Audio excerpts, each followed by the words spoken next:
بسم الله الرحمن الرحيم نحمده ونصلي ونسلم على رسوله الكريم أما بعد فأعوذ بالله من الشيطان الرجيم بسم الله الرحمن الرحيم ظهر الفساد في البر والبحر بما كسبت أيدي الناس وقال النبي صلى الله عليه وسلم كلكم راع وكلكم مسؤول عن رعيته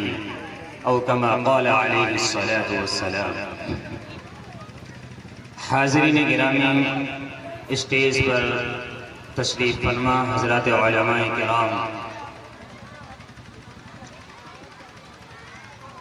اللہ تبارک و تعالی نے اس کائنات کو بنایا،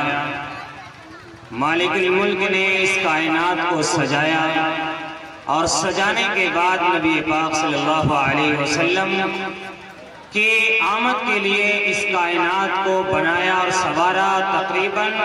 کم و بیش 1,24,000 انبیاء کرام کو اس دنیا کے اندر مبعوث فرمایا۔ نبی پاک صلی اللہ علیہ وسلم کی اخیر میں بعثت فرما کر گویا کہ یہ اعلان کیا کہ آپ صلی اللہ علیہ وسلم کی آمد کے لیے اب تک ساری دنیا کو سجایا جا رہا تھا اور اب تک ساری دنیا کو بنایا اور سنوارا جا رہا تھا۔ جس دن نبی پاک صلی اللہ علیہ وسلم اس دنیا کے اندر مبعوث ہوئے، آپ صلی اللہ علیہ وسلم اس روئے زمین پر جلوہ افروز ہوئے۔ نبی پاک صلی اللہ علیہ وسلم کے آنے کے بعد کفر کے آتش کدوں کے اندر اور اسلام دشمنوں کے اندر ایک خلبلے سی مچ گئی کہ آج سے پہلے جو بھی اسلام کے خلاف جو آوازیں اٹھائی جاتی تھی اور جو اسلام کو مٹانے کی یا اللہ تبارک و تعالیٰ کے لائے ہوئے دین کی جو پلاننگ کی جا رہی تھی، وہ ساری کی ساری پلاننگوں کو ختم کر دیا۔ نبی پاک صلی اللہ علیہ وسلم کا امتی بنا کر اللہ تبارک و تعالیٰ نے ہم سب کے اوپر احسان عظیم فرمایا۔ پیارے آقا صلی اللہ علیہ وسلم اس عالم کے لیے، اس دنیا کے لیے رحمت للعالمین بنا کر بھیجے گئے۔ آپ صلی اللہ علیہ وسلم اپنی امت کے ایک ایک فرد کے لیے ولادت سے لے کر کے موت تک زندگی کے ایک ایک لمحہ، ایک ایک پل اور ایک ایک گھڑی کی ہر ایک موقع اور محل کے اعتبار سے نبی پاک صلی اللہ علیہ وسلم نے ہماری رہبری اور رہنمائی فرمائی۔ اس کائنات کے اندر اللہ تبارک و تعالیٰ نے ہمیں بھیج کر اس کائنات کے چلانے کا نظام تو فرشتوں کے سپرد کر دیا، لیکن اللہ تبارک و تعالیٰ نے انسانوں کو بھیج کر کے انہیں عقل و شعور اور انہیں عقل و دانش مندی سے نواز کر کے مالک الملک نے انہیں دو راہیں پر لا کر کھڑا کر دیا کہ فَهَدَاهُ النَّجْدَيْنِ، کہ ہم نے انسان کو دو راستے دکھلائے ہیں، ایک اچھا راستہ اور ایک برا راستہ۔ عقل مند انسان وہ ہے کہ جو اپنے آپ کو اچھے راستے پر لگا کر کے اور جنت کے راستے کی طرف چل پڑے، اور بیوقوف اور بے عقل انسان وہ ہے جو اپنے آپ کو غلط طریقے پر، ناجائز طریقے پر آپ صلی اللہ علیہ وسلم کے طریقے سے کے خلاف چل کر اپنے آپ کو جہنم کے راستے کی طرف لے جائے۔ یہ نبی پاک صلی اللہ علیہ وسلم نے ہم سب کو یہ تعلیم دی ہے کہ انسان اچھا کام کرے گا تو اللہ تبارک و تعالیٰ اس کو اچھائی کی طرف رہنمائی کریں گے، اور اگر وہ غلط کام کرے گا تو ضلالت اور گمراہی کے اندر پھیلتا ہوا چلا جائے گا۔ آج اصلاح معاشرہ کے عنوان سے ہمارے درمیان یہ پروگرام چل رہا ہے۔ معاشرہ کسے کہتے ہیں؟ یہ سوشل ہماری لائف، یہ ہماری سماجی زندگی جو ہم اپنے گھر کے ساتھ گزارتے ہیں، اپنے بیوی اور بچوں کے ساتھ گزارتے ہیں، ہم اپنے اٹھنے اور بیٹھنے،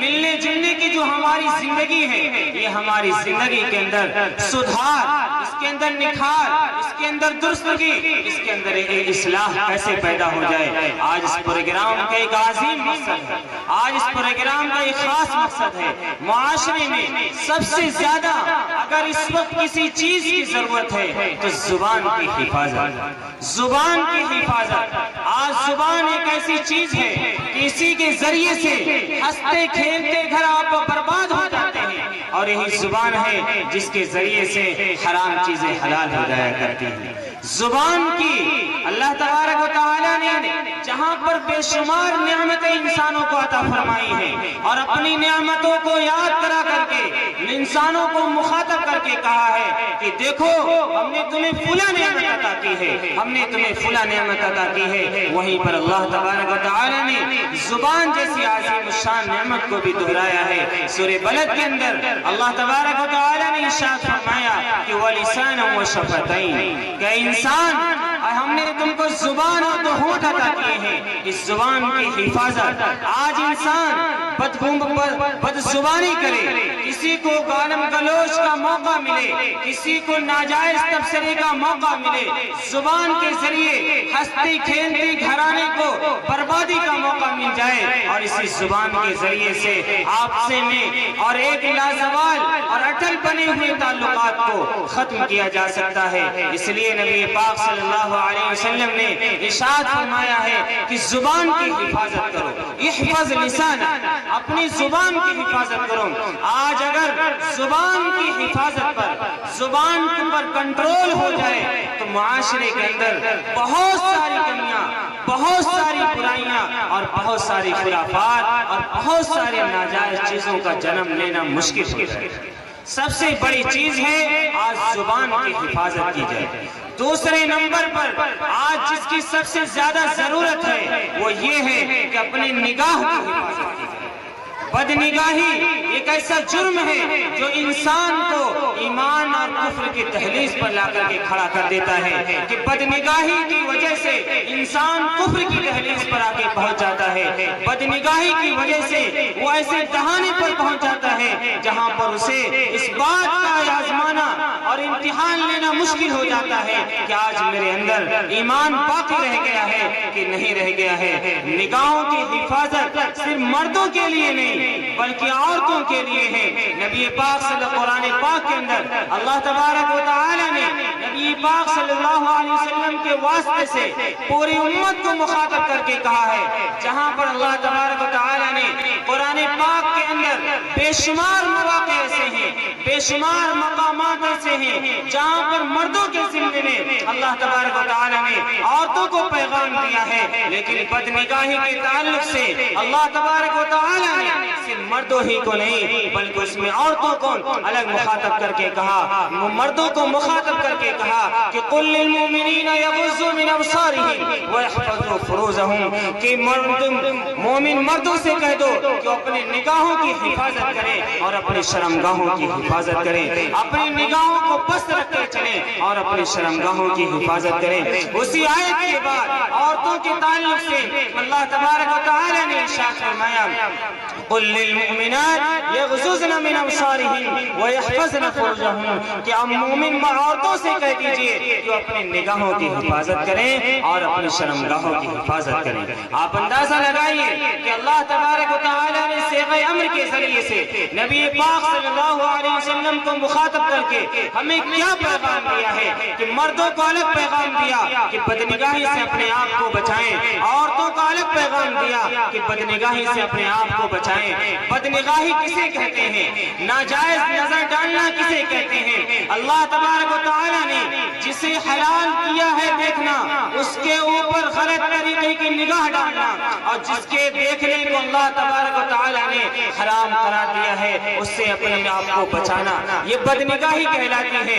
غلط نگاہوں کے بچنے سے صرف یہ نہیں ہے کہ سڑکوں پر چلنے والی عورتوں چاہے سڑکوں پر پھرنے والے مردوں کو دیکھا جائے، بلکہ آج بد نگاہی ایک ایسا جرم ہے جس سے ہم سب کا بچنا انتہائی مشکل ہوتا جا رہا ہے۔ آج موبائل اٹھا کر کے دیکھ لیجئے، موبائل کھول کر کے دیکھ لیجئے، پل پل لمحہ لمحہ غیر محرم خواتین کی، برہنہ خواتین کی تصویریں ہماری موبائلوں کی زینت ہوتی ہیں، ہماری نگاہوں کی تسکین کا زینت ہوتی ہے۔ ایسی جگہوں پر صرف یہ نہیں ہے کہ جہاں پر کوئی دیکھ رہا ہو، جہاں پر جو چار لوگ جمع ہو کر کے ہماری نقل و حرکت پر نگاہ رکھنے والے ہوں، صرف ہم وہیں پر اپنے آپ کو بچائیں۔ نہیں نہیں میری پیاری ماں بہنوں اور میرے عزیزان سامعین کرام، ہمیں اللہ سے مجمع میں بھی ڈرنا ہے، ہمیں اللہ سے جلوت میں بھی ڈرنا ہے، ہمیں اللہ سے تنہائی اور خلوت میں بھی ڈرنا ہے، کیونکہ وہ اللہ جو مجمع میں ہمارے اوپر نگاہ رکھتا ہے، جو مسجد کے اندر ہمیں دیکھتا ہے، وہ اللہ تبارک و تعالی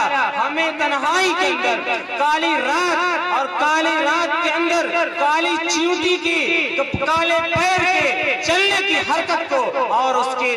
نقل و حرکت کو اور اس کی شکل و صورت کو بھی دیکھنے کا قادر ہے، بلکہ اللہ تبارک و تعالی کا معاملہ تو یہاں تک ہے کہ وہ صرف اور صرف انسانوں کے اندر کے ان کے دلوں کے بھید ہی کو نہیں، بلکہ ان کے دلوں کے اندر جو وسوسے آتے ہیں اللہ تبارک و تعالی اسے بھی جانتا ہے۔ میرے پیاری ماں بہنوں اور حاضرین گرامی، ہمیں اللہ تبارک و تعالی کے ہاں ایک ایک چیز کا، ایک ایک پل کا اور ایک ایک لمحے کا ہمیں حساب دینا ہوگا۔ آج ایک لمحہ اگر ہماری بدنگاہی کسی نامحرم خواتین کے اوپر یا کسی نامحرم مرد کے اوپر پڑتی ہے تو میری پیاری ماں بہنوں اور حاضرین گرامی، یہ ایسا گناہ ہے، یہ ایسا جرم ہے جس کا بدلہ ہماری زندگی میں ہماری نسل کے اندر قرض بن جاتا ہے، اور اللہ تبارک و تعالی وہ بدلہ ضرور بھی ضرور کسی نہ کسی سے ہماری پیچھے آنے والی نسل سے ضرور بھی ضرور چکواتے ہیں۔ اس لیے میری پیاری ماں بہنوں، آج ضرورت ہے ہم سب کو اپنے نگاہوں کی حفاظت کرنے کی، چاہے ہم تنہائی کے اندر رہیں، چاہے کھلے عام میں رہیں، چاہے مجمع عام کے اندر رہیں، چاہے موبائل میں ہماری کوئی نگاہ ڈالنے والا ہو یا نہ ہو، ہم سب کو اپنے نگاہوں کی حفاظت کرنی ہے۔ تیسرے نمبر پر ہم سب کو اپنے کانوں کی حفاظت کرنی ہے کہ ہمارے کان کے اندر سے، ہمارے کان کے اندر کوئی ناجائز چیز، غلط چیز، کسی کی غیبت اور برائی ہمارے کانوں میں پڑنے نہ پائے۔ آج معاشرے کے اندر چائے کی دکانوں پہ بیٹھ کر اور تبصرے کر کے دوسروں کی غیبت اور برائیاں کرنا اور گناہ کرنا اور گناہ کے گناہ ہونے کا احساس ہمارے دلوں کے اندر سے نکل جا چکا ہے، ہمارے دلوں کے اندر گناہ کا احساس نہیں رہ گیا ہے، ہمیں یہ احساس نہیں ہوتا ہے کہ جو جرم ہم یہ کر رہے ہیں یہ جرم حرام ہے، ناجائز ہے، کہ اللہ تبارک و تعالی کے ہاں اس کا ہمیں محاسبہ دینا ہے، اس کا ہمیں ہمارے بارے میں اس سے پوچھ تاچھ ہوگی۔ آج وہ احساس ہمارے دلوں کے اندر سے نکلتا جا چکا ہے۔ آج ہم سب کو اپنے دلوں کے اندر اس احساس کو پیدا کرنے کی ضرورت ہے کہ جہاں بھی ہم کہیں رہیں ہمیں اللہ تبارک و تعالیٰ کو حساب دینا ہے، ایک ایک لمحے کا حساب دینا ہے۔ ایک حدیث کے اندر نبی پاک صلی اللہ علیہ وسلم نے ارشاد فرمایا کہ لا تزال قدم ابن آدم يوم القيامة من عند ربه حتى يسأل عن خمس، عن عمره فيما أفناه، وعن شبابه فيما أبلاه، وعن ماله من أين اكتسب، وفيما أنفق، وعن علمه ماذا عمل بما علم۔ کہ نبی پاک صلی اللہ علیہ وسلم نے ارشاد فرمایا کہ جب میدان محشر قائم ہوگا، انبیاء صالحین اور شہداء کی صفیں لگی ہوں گی، سارے لوگ جمع ہوں گے، اللہ تبارک و تعالی ایک ایک بندے سے حساب لیں گے اور پوچھیں گے۔ تو اللہ کے نبی صلی اللہ علیہ وسلم نے ہمیں کیا پیغام دیا کہ جب تک کہ 5 چیزوں کے بارے میں سوال نہیں کر لیا جائے گا تب تک کہ انسان اپنے قدم ہلا نہیں سکتا ہے، اللہ تبارک و تعالیٰ کی بارگاہ سے اٹل نہیں سکتا ہے۔ وہ 5 چیزیں کیا ہیں جس کے بارے میں سوال کیا جائے گا؟ اللہ کے نبی صلی اللہ علیہ وسلم نے سب سے پہلے ارشاد فرمایا عن عمری فیما افنا، کہ اس کی زندگی کے بارے میں پوچھا جائے گا کہ ہم نے اس کو 50 سال، 60 سال، 70 سال، 80 سال، 40 سال، ہم نے اتنی ساری زندگی دی تھی، ہم نے اس کی زندگی کے اتنے سارے اوقات اسے عطا کیے تھے، اس نے اپنی زندگی کو کہاں پر صرف کیا ہے، کہاں کھپایا ہے؟ اور بطور خاص جوانی کے بارے میں پوچھا جائے گا وعن شبابہ فیما ابلا، کس بندے نے اپنی جوانی کو کہاں پر گزارا ہے؟ میرے بھائیوں، جوانی کے اوقات بہت ہی قیمتی ہیں، جوانی کے اوقات بہت ہی قیمتی ہیں، اس جوانی کے اوقات کو قدر کی ضرورت ہے۔ نبی پاک صلی اللہ علیہ وسلم نے ایک حدیث کے اندر ارشاد فرمایا کہ جب میدان محشر قائم ہوگا اور سورج بالکل انسانوں کے بالکل سر کے اوپر آ جائے گا اور ہر انسان اپنے گناہ کے بقدر پسینوں میں ڈوبا ہوگا، حدیث کے اندر آتا ہے کہ بعض لوگ پیشانی کے بل، بعض لوگ کمر تک، بعض لوگ ایڑی تک اپنے گناہوں کی وجہ سے پسینوں میں ڈوبے ہوئے ہوں گے، سارے لوگ جمع ہوئے ہوں گے۔ نبی پاک صلی اللہ علیہ وسلم نے ایسے موقع پر ارشاد فرمایا کہ سبعۃ یظلھم اللہ فی ظلہ یوم لا ظل الا ظل عرشہ، کہ 7 لوگ ایسے ہیں جن کو اللہ تبارک و تعالی ایسے دن اپنے عرش کے سائے میں جگہ دیں گے جس دن اللہ کے عرش کے سائے کے سوا کوئی اور جگہ نہیں ہوگی۔ اس میں سے ایک نوجوان ہے، وشاب نشأ فی عبادت ربہ، ایسا نوجوان جس کی پرورش، جس کی ساخت و پرداخت، جس نے اپنی زندگی کے لمحات کو اللہ تبارک و تعالی کی عبادت میں گزارا ہو۔ تو میرے بھائیوں، جوانی کے اوقات یہ بہت ہی قیمتی اوقات ہیں، جوانی کے اوقات کو قدر کرنے کی ضرورت ہے۔ جوانی میں جو کام ہو جاتا ہے وہ دوسرے اوقات میں نہیں ہو پاتا ہے، اس لیے آج ضرورت ہے اپنے جوانی کے اوقات کو قدر کرنے کی، علماء کرام اپنے بڑوں کے مشورے سے صحیح استعمال کرنے کی۔ تیسری چیز جو اللہ کے نبی صلی اللہ علیہ وسلم نے ہم سب کے لیے ارشاد فرمائی، وَعَمْ مَالِهِ مِنْ أَيْنَ اكْتَسَبَ، مال کے بارے میں 2 سوال کیا جائے گا۔ پہلے نمبر پر سوال کیا جائے گا کہ اس نے مال کو کہاں سے کمایا، یعنی مال کی کمائی کا ذریعہ کیا ہے، حلال طریقے سے کمایا ہے یا حرام طریقے سے کمایا ہے، بیٹی اور بہنوں کے وراثت کا حصہ مار کر کے اس نے مال کو کمایا ہے یا کسی کی زمین کو ہڑپ کر کے مال کو کمایا ہے، جھوٹ اور فراڈ کر کے اس نے دھوکے دھڑی کر کے مال کو حاصل کیا ہے، کس طریقے سے حاصل کیا ہے، اس کے مال کے حصول کا ذریعہ حلال ہے یا حرام، اس کے بارے میں اللہ تبارک و تعالی کی بارگاہ میں ہمیں سوال کا جواب دینا ہوگا۔ اللہ تبارک و تعالی ہمیں اس کے بارے میں پوچھیں گے کہ تم نے مال کو کہاں سے حاصل کیا ہے، کیا مال کی تم نے زکوٰۃ نکالی تھی کہ نہیں، کیا مال کے اندر کو جو تم نے بینک میں جمع کیا تھا اس کی سود کی رقم کو تم نے کھایا تھا، استعمال کیا تھا یا کسی اور ضرورت میں استعمال کیا تھا۔ تو میری پیاری ماں بہنوں، آج ضرورت ہے کہ ہم سب کو اپنے ایک ایک مال کی اور اپنے تمام تر زیورات کی اور ایک ایک چیزوں کی ایک ایک پیسے کا حساب لگا کر کے سال کے پورے ہونے پر اگر وہ نصاب تک پہنچتا ہے تو ہمیں اس کی زکوٰۃ کی ادائیگی کی ضرورت ہے، ورنہ اگر زکوٰۃ نہ نکالی گئی تو وہ حرام حصہ، وہ ناجائز حصہ جو غیر کا تھا، جو غریب کا تھا، وہ غریب کا مال، وہ حرام مال جو دوسرے کا حق تھا، وہ ہم کھانے والے بن جائیں گے۔ نتیجہ یہ ہوگا کہ حرام روزی جو ہمارے بدن پر ہوگی، حرام رزق جو ہمارے بدن کے اندر جائے گی تو کبھی بھی ہماری دعاؤں کے اندر اثرات نہیں رہ جائیں گے۔ اللہ کے نبی صلی اللہ علیہ وسلم نے ایک حدیث کے اندر ارشاد فرمایا ہے کہ اگر انسان یہ چاہتا ہے کہ اس کی دعاؤں کے اندر قبولیت آ جائے، اس کی دعاؤں کے اندر اللہ تبارک و تعالی قبولیت کو ڈال دے، تو سب سے پہلی چیز یہ ہے کہ انسان اپنی روزی کو حلال، انسان اپنی روزی کو حلال کر لے، یعنی اپنی روزی کے کمانے کے طریقے کو حلال کر لے، حلال روزی اپنے جسم کے اندر داخل کرے۔ ایک صحابی تھے، نبی پاک صلی اللہ علیہ وسلم کے پیچھے روزانہ نماز پڑھا کرتے تھے، فجر کی نماز کے بعد سلام پھیر کر کے فوراً جھپٹ کر اپنے گھر کی طرف دوڑ پڑتے تھے۔ کئی مرتبہ ایسا ہوا، نبی پاک صلی اللہ علیہ وسلم نے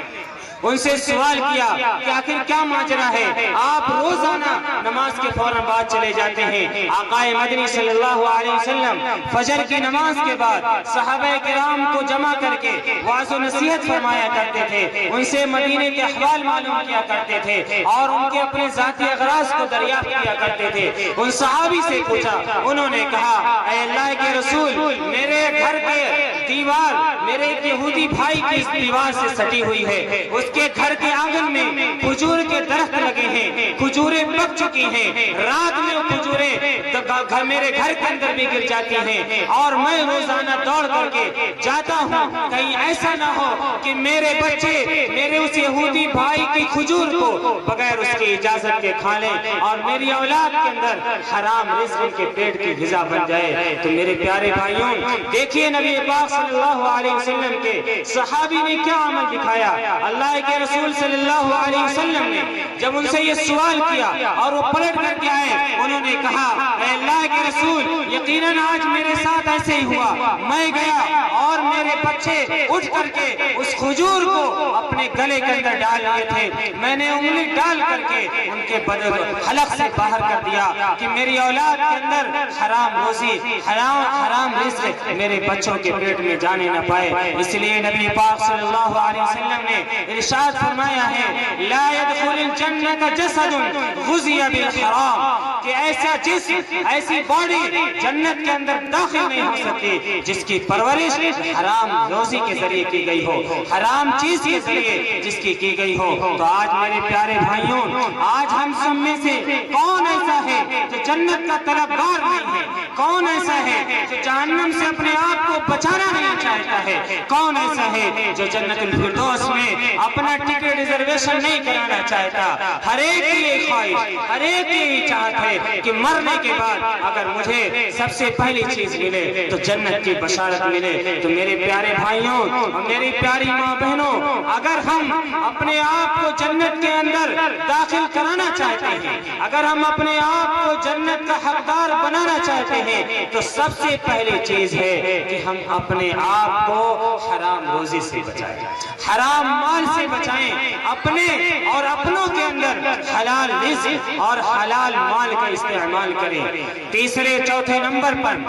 اللہ تبارک و تعالیٰ کے نبی صلی اللہ علیہ وسلم نے ارشاد فرمایا کہ مال کے بارے میں ایک تو سوال یہ کہ مال کو حاصل کہاں سے کیا ہے، اور دوسرا سوال یہ کہ فیما انفقہ، کہ اس نے مال کو خرچ کہاں کیا ہے، مال کو صرف کہاں کیا ہے۔ حلال ذریعے سے آنا بھی چاہیے اور حلال راستے میں خرچ بھی ہونا چاہیے۔ جو حلال طریقے سے محنت اور جفا کشی کر کے اللہ اس کے رسول کو حاضر و ناظر سمجھ کر کے جو مال تم نے کمایا تھا، ایسا تو نہیں ہے کہ اس مال کے ذریعے تم نے ناچ گانوں میں لگایا ہو، ایسا تو نہیں کہ اس مال کو ناجائز جگہوں پر صرف کیا ہو، ایسا تو نہیں ہے کہ حرام کاری میں اس کو لگایا ہو، ایسا تو نہیں ہے کہ شراب نوشی میں لگایا ہو، ایسا تو نہیں ہے کہ خرافات اور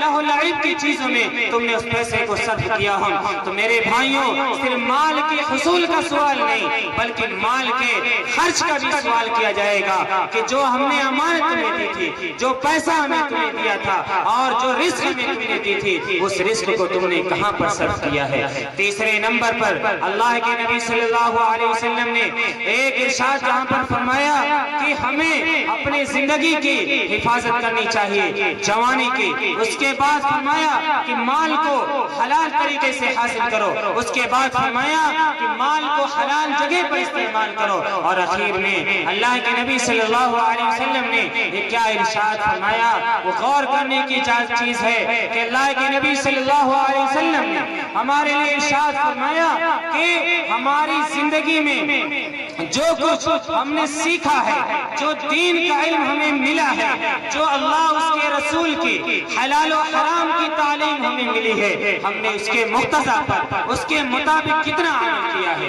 کتنا اپنی زندگی میں اتارا ہے۔ العلم ہی، اس کے علم کے بارے میں پوچھا جائے گا کہ ماذا عمل بما علم، کہ جو اسے پتا تھا اس کے بارے میں کیا اس نے عمل کیا ہے۔ آج اگر ہمیں یہ پتا ہے کہ قرآن پاک کی ایک حرف کی تعلیم پر اللہ کے نبی صلی اللہ علیہ وسلم نے ارشاد فرمایا ہے کہ من قرأ حرفا من کتاب اللہ فلہ به حسنہ والحسنۃ بعشر امثالها، کہ اللہ کے نبی صلی اللہ علیہ وسلم نے اگر ہمارے لیے ارشاد فرمایا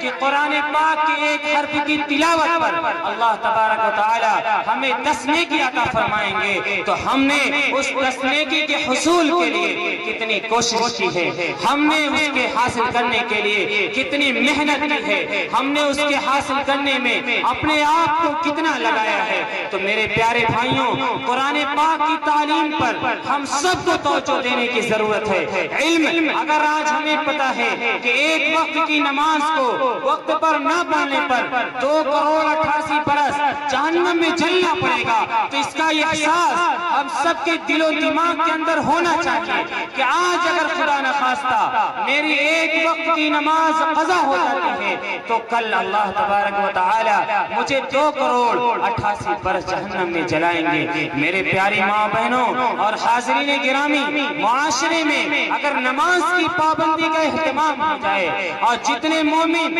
اور مومن مرد و عورت ہیں اگر نمازوں کا اہتمام اپنی زندگی کے اندر اتار لیں تو آج بہت سارے خرافات، بہت ساری رواج، بہت ساری برائیاں اور بہت ساری چیزوں کا خاتمہ ہو سکتا ہے۔ اس لیے کہ نماز کے بارے میں اللہ تبارک و تعالی نے ارشاد فرمایا ہے کہ ان الصلاۃ تنہی عن الفحشاء والمنکر، کہ نماز یہ تمام بے حیائی اور بری باتوں سے روک دیتی ہے۔ آپ نماز کو نماز کے طریقے پر پڑھ کے تو دیکھیے کہ اللہ تبارک و تعالی ہم سب کے لیے کتنی اچھائیاں اور کتنی خیر کی چیزیں ہم سب کے اندر لا کے داخل کرتے ہیں۔ تو آج ضرورت ہے نوجوانوں کو بھی مسجد سے جڑنے کی اور بڑوں کو اور بچوں کو بھی مسجد سے جڑنے کی کہ نماز کی پابندی اپنی زندگی کے اندر داخل کی جائے، اور سب سے بڑی چیز زبان کی حفاظت کی جائے، نگاہوں کی حفاظت کی جائے، اور اپنے اعمال کو، ایک ایک لمحے کو، ایک ایک پل کو، ایک ایک گھڑی کو، جو کچھ اللہ تبارک و تعالی نے ہم سب کو دیا ہے اس کو لگایا جائے۔ آج ارتداد کی ایک کھلی ہوئی ہوائیں چل رہی ہیں، کتنے مومن مرد و عورتیں ایسی ہیں جن کے دل و دماغ کے اندر اسلام کی حقانیت، اسلام کی اہمیت، دینی اہمیت و غیرت نکلتی جا چکی ہے۔ میری پیاری ماں بہنوں، آج سب سے زیادہ ضرورت ہے، اگر ہم یہ چاہتے ہیں کہ آج ہماری بچی مومن بچی کہلائے، آج اگر ہم یہ چاہتے ہیں کہ ہمارا بچہ مومن بچہ کہلائے، بڑے ہو کر کے یہ بچہ ایمان پر جینے اور مرنے کا فیصلہ کرے، یہ بچہ ایمان کے لیے اپنا سب کچھ لٹا دینا گوارا کر لے، نبی پاک صلی اللہ علیہ وسلم کی عزت کے لیے، آپ کے صحابہ کی ناموس کے لیے اپنی جان کو لٹانے کے لیے تیار ہو جائے، تو سب سے پہلی چیز ہے کہ اس شعور و آگہی کی عمر کو پہنچتے ہی سب سے پہلے اس کو مکتب کی تعلیم میں ضرور داخل کیا جائے۔ اگر بچوں کو دین کی تعلیم سے ہم نے دور رکھا اور بچوں کے اندر دین کی تعلیم کو مکتب کی تعلیم سے نہیں جوڑا تو یاد رکھیے آج جو نظارہ ہم سب دیکھ رہے ہیں، جس کا یہ احساس ہے کہ آج دین سے دوری پہ بے انتہا بڑھتی جا رہی ہے، اسلام کی اہمیت وقار ہمارے دلوں کے اندر سے نکلتی جا رہی ہے۔ صحابہ کرام کی زندگیوں کو اٹھا کر دیکھیے، ان کے اندر دین کی کیا اہمیت تھی، ان کے اندر دین کے لیے کیا غیرت تھی، پیارے آقا صلی اللہ علیہ وسلم کے لیے کتنی زبردست قربانیوں کا انہوں نے مظاہرہ کیا ہے، وہ کیا تھی، وہ کیا محنت تھی۔ حضرت زید بن دثنہ رضی اللہ تعالی عنہ کو اس کفار نے پھانسی کے پھندے پر لٹکا دیا، سولی پر لٹکا دیا، اور یہ کہا کہ اے زید، کیا تم یہ گوارا کرتے ہو کہ تمہاری جگہ پر تمہارے نبی کو جلتے کڑھاؤ میں ڈال دیا جائے، تمہاری جگہ پر تمہارے نبی کو پھانسی کے پر چڑھا دیا جائے، سولی پر چڑھا دیا جائے۔ حضرت زید بن دثنہ کی اس جملے پر قربان جائیے کہ انہوں نے کیا ارشاد فرمایا، انہوں نے کہا کہ میں تو اتنا بھی گوارا نہیں کرتا ہوں کہ میں زندہ رہوں اور میرے آقا کے پاؤں مبارک میں کانٹا بھی چبھ جائے۔ یہ تھی صحابہ کرام کی دین کے لیے اہمیت۔ آج اسی اہمیت کو، اسی غیرت کو، دین و ایمان کے لیے اسی قربانی کو ہم سب کو اپنے اندر پیدا کرنے کی ضرورت ہے۔ ایمان کی مضبوطی، حفاظت اسلام کی مضبوطی ہم سب کو اپنے اندر لانے کی ضرورت ہے۔ آج جتنا زیادہ ہمارا ایمان مضبوط ہوگا، ایمان پر چلنا ہمارے لیے اتنا ہی زیادہ آسان ہوگا۔ اللہ تبارک و تعالی مجھے بھی عمل کی توفیق عطا فرمائے، آپ حضرات کو بھی اللہ تبارک و تعالی عمل کی توفیق عطا فرمائے۔ وآخر دعوانا الحمدللہ رب العالمین۔